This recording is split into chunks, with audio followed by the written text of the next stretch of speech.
मुंबई के Bandra BKC club में Bajaj capital के माध्यम से ग्लोबल प्राइवेट वेल्थ द्वारा विशेष वेल्थ व लिगेसी प्लानिंग मार्गदर्शन का आयोजन किया गया, जिसमें शेयर मार्केट के उतार चढ़ाव, प्लानिंग, इन्वेस्टमेंट से जुड़े तमाम विषयों के जानकर अतुल सूरी ने लोगों का मार्गदर्शन किया। इस कार्यक्रम में तमाम कंपनियों के मालिक, शेयर मार्केट के इन्वेस्टर मौजूद रहे। कार्यक्रम में आए सभी लोगों ने मार्गदर्शन शिविर की तारीफ की, कहा कि इस तरह के कार्यक्रम अक्सर होते रहने चाहिए।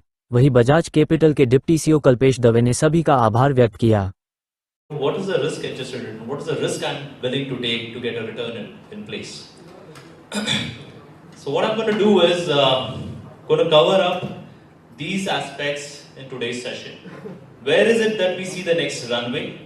Which are the sectors that we feel could lead the next rally? As everybody knows that, in an equity market, the leaders or the sectors that lead the rallies never repeat themselves usually. There is always new leaders for the rally. So which are the sectors that we think would probably lead the next rally? These are pertinent questions that we would want to address to some extent here. But more than happy to have more queries coming in. I would want it to be more interactive. Ask any queries that you have in mind. I'll start with the wealth protection part first and then the creation part. As I said, that's what I believe in. So wealth protection, succession, legacy. I'll introduce Neelam Verma, who is the founder and the CEO of WealthLink Solution, a DIFC-based company, and she's got an impressive track record in the financial market. She is a speaker on various forums about capital markets. She has been associated with us, with Bajaj, for tying up with us for legacy solutions and protection of the wealth. Before I get her started, one of the key things I just saw in one of the data points was national justice data points was that there are more than 1 crore 8 lakh pending civil cases in India with 714 courts to measure. 66% of these cases deal with land and wealth disputes. I think to some extent there could be a solution for the same. Neelam Verma, over to you.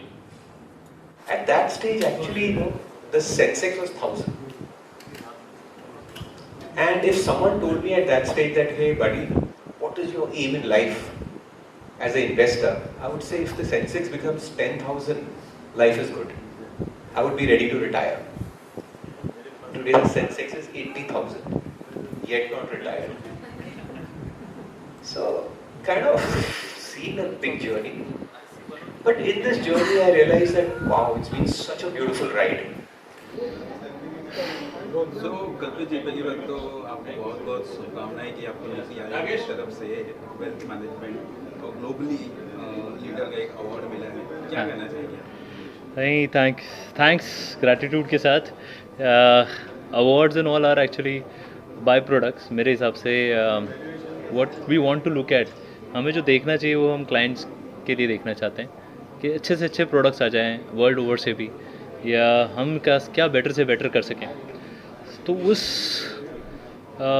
Intention से कि हम क्या अच्छे से अच्छे product ला सकते हैं, कितना अच्छा रिसर्च दे सकते हैं, कितनी अच्छी एडवाइस दे सकते हैं, उस हिसाब से अगर कुछ अवार्ड्स मिलते हैं तो अच्छी बात है, अच्छा ही लगता है।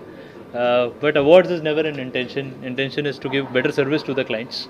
एंड आई थिंक बजाज जो 60 साल से कर रहा है, फिर वो जो के बजाज साहब का स्टेटमेंट है, manage your clients money like your retired fathers money who will not get any new money again, probably no new inflow. So वो एक स्टेटमेंट काफ़ी एथिकल स्टेटमेंट है। To maintain also is very very filled with responsibility वाला work. So I think we are more than honoured to do that. So आज जिस हिसाब से आपने बजाज ग्लोबल प्राइवेट वेल्थ का एक इवेंट किया हुआ है, आखिर आप क्या बोलना चाहेंगे, क्या बताना चाहिए, क्या था? सी ऐसे we would want to do such events, ये अवेयरनेस के लिए हैं। इस इवेंट में हम यही बता रहे हैं कि मार्केट किस तरह से फंक्शन कर रहा है, क्या ट्रेंड्स हमें नज़र आ रहे हैं, क्या चीज़ें चेंज होती हुई नज़र आ रही हैं। जैसे 1-2 पॉइंटर्स कहे थे कि 30 साल में जो सेंसेक्स हैं उसमें से सिर्फ 6 कंपनीज बची हैं आज की तारीख में। Last 30 years of the Sensex की जर्नी जो थी, ऐसे काफ़ी सारे पॉइंटर्स जो हैं हम क्लाइंट्स के साथ शेयर करते हैं। और हमें क्या लग रहा है कि आगे जब ये इकॉनमी 3.5 ट्रिलियन से 7 ट्रिलियन होगी, तो हमें क्या लग रहा है कि कौन से सेक्टर्स, कौन सी कंपनीज़, कौन से एरियाज़ में डेवलपमेंट होंगे और क्या हम उसमें पार्टिसिपेट कर सकते हैं एज तो as a client, as an advisor to the client we would want to see कि क्या हम एक नेक्स्ट रनवे ढूंढ सकते हैं क्लाइंट के लिए, सो वो एक एंडेवर है। सर जिस हिसाब से आपने आज बताया कि आने वाले टाइम में Nifty will be more than a lakh crore, तो आपको क्या लगता है? सी आई थिंक वो हमारे जो फंड मैनेजर है अतुल सूरी जी, उन्होंने काफ़ी अच्छे से कवर किया आज के सेशन में।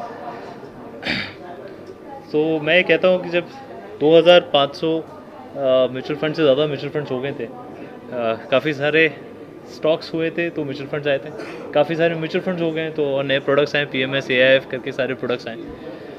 अभी इतने सारे प्रोडक्ट्स जो 400 PMSs हैं, 2500 म्यूचुअल फंड्स हैं, उससे भी ज़्यादा म्यूचुअल फंड्स हैं, उसमें से कौन से म्यूचुअल फंड्स को हम रिसर्च करके अप्रूव करना चाहते हैं क्लाइंट्स के। सो हमारी रिस्पॉन्सिबिलिटी है कि हम अगर अप्रूवल दे रहे हैं या रिसर्च कर रहे हैं उसके ऊपर, तो काफ़ी मेहनत करके हम क्लाइंट के पास कह रहे हैं कि ये 3-4 जो म्यूचुअल फंड है, 3-4 PMSs है, 3-4 AIFs है, इनको आप देख सकते हैं। तो ये प्रोसेस में काफ़ी एफ़र्ट लगता है और मेरे हिसाब से यही अभी सबसे बड़ा एफ़र्ट लगना चाहिए, क्योंकि क्लाइंट की एडवाइजरी आई थिंक सबसे पैरामाउंट इम्पोर्टेंस है आज की तारीख। सो सर आप हमारे व्यूअर्स को अपनी तरफ से क्या संदेश देना चाहेंगे? कि इन्वेस्ट ज़रूर कीजिएगा। We should always invest in equities, in markets, लेकिन साथ ही ख्याल रखिए क्योंकि आज डेट मार्केट में, आज की तारीख में डेट मार्केट में भी कुछ अपॉर्चुनिटीज़ अच्छी हैं। गोल्ड में बहुत अच्छी अपॉर्चुनिटी, सिल्वर में बहुत अच्छी अपॉर्चुनिटी है। मैं एक और एग्जांपल कहता हूँ कि मल्टी एसेट, जिसमें एक मल्टी एसेट फंड होते हैं जिसके अंदर 15, 20, 25% में इक्विटीज़, डेट, आर्बिट्राज और गोल्ड सिल्वर ऐसे करके बाइफर्केटेड रहता है। मल्टी एसेट फंड ने लास्ट 20 साल में 14% रिटर्न दिए, इक्विटीज़ ने लास्ट 20 साल में 14% रिटर्न दिए, पूरा 100% इक्विटी हुआ है।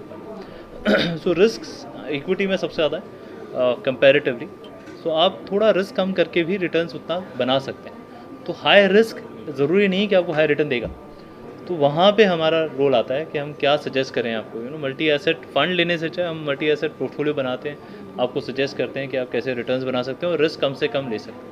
तो हम अपने आप को कहना चाहते हैं कि हम रिस्क मैनेजर ज़्यादा हैं, वेल्थ मैनेजर से बेटर हम रिस्क मैनेजर एक वर्ड यूज़ करना चाहते हैं, बिकॉज अल्टीमेटली वही है जो आप कंट्रोल कर सकते हैं। रिस्क ही कितना ले रहे हैं वो कंट्रोल किया जा सकता है, रिटर्न्स ऑब्वियसली आप एस्टिमेट कर सकते हैं, रिस्क आप कंट्रोल कर सकते हैं। ठीक, thank you so much, thank you. सबसे पहले तो मैं शुक्रिया अदा करूंगा बजाज कैपिटल का, they have given me this opportunity to speak on this platform. It was a wonderful event. We had a nice knowledge about the portfolio management services and the market, financial market and economy of the country. अभी मतलब जो यहाँ पे जो Sensex या share markets के बारे में जो बातें हैं, उसके बारे में आपने क्या सुना, मतलब क्या कहना चाहिए, या कहीं कब तक आगे के 30 years तक कुछ चीज़ें हैं? अभी 30 years we cannot expect our life to go till 30 years, but of course जब ये पोर्टफोलियो मैनेजमेंट में वो अपॉर्चुनिटी है कि we can exit at any time, तो it is better what I feel.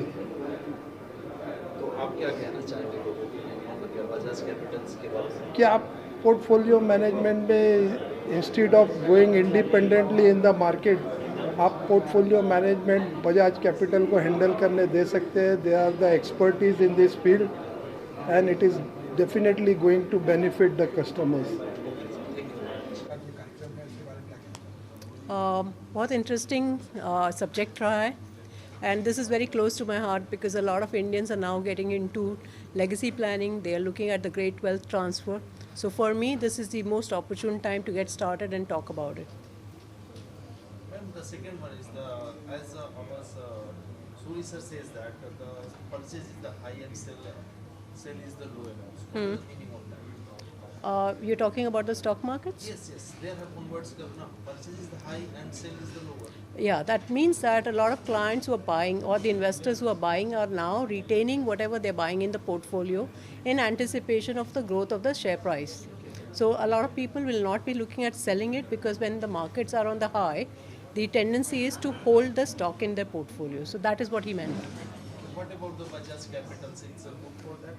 Bajaj Capital is, as you saw, that it's more than 50 years old, and they have been in the thick and thin of this market by, I think, by associating with most of the companies. They have done a lot of IPO support. They have supported a lot of mutual funds, both on the public sector and private sector side. So I feel personally, the kind of legacy they carry, they should do extremely well.